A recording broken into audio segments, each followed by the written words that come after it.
நம்ம லைஃப் ஸ்டைலே வந்து ஒரு என்ன நடக்குதுன்றதை விட பணம் இதெல்லாம் வர்றதை விட நம்மளுடைய மன நிம்மதியாக இருக்கும். ஒரு மனுஷனுக்கு நிம்மதியே வந்து மன நிம்மதியாக இருந்தாவே போதும்.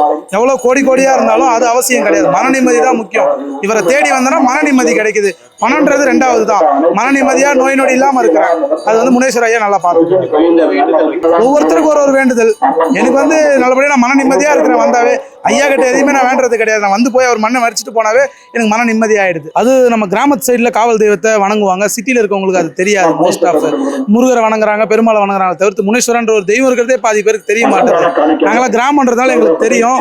சென்னையில் ஒர்க் பண்றதுனால அதை தேடி முனீஸ்வரன் ஐயாவை தேடி வரோம். கோயில் உள்ள போனோன்னே அவசியம் கிடையாது. அவர் மண்ணை மிதிச்சாவே நமக்கு லைஃபே பாசிட்டிவா மாறிடும். மன நிம்மதியா கிடைக்கும். நாங்க இங்க வந்து 18 வருஷமா வரோம்ப்பா.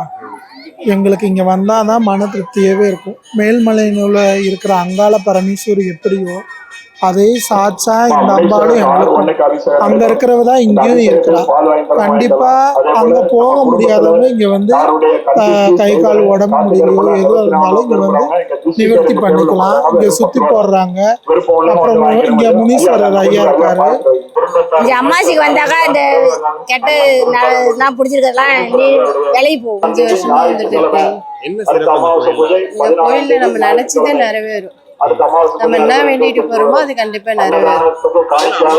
நினைச்ச காரியத்தை நிறைவேற்றி கொடுக்கும். மலையனூர் எப்படியோ அதே மாதிரிதான் இந்த ஆத்து கோயில், அங்காளம்மன் கோயில் சொல்லுவாங்க. இதுல என்ன ஒரு ஸ்பெஷல்னு கேட்டா நம்ம ஐயா முனீஸ்வரன் தான். அங்க மலையனூர்ல முனீஸ்வரன் சின்னதா இருப்பாரு, நல்ல பிரம்மாண்டமா இருப்பாரு. அவரு அதே பவருக்கு எந்த ஒரு குறைச்சலும் இல்லை. வாரம் வாரம் வர வேணும். இது எனக்கு 6வது வாரம். இந்த கோயில நம்ம கஷ்ட நஷ்டத்தை நினைச்சிட்டு வந்து அவங்களுக்கு ஏதோ இல்லை உடம்புக்கோ மனசுக்கோ கஷ்டம்னா வந்து ஒரு எலுமிச்சை வாங்கி சுத்தி போட்டு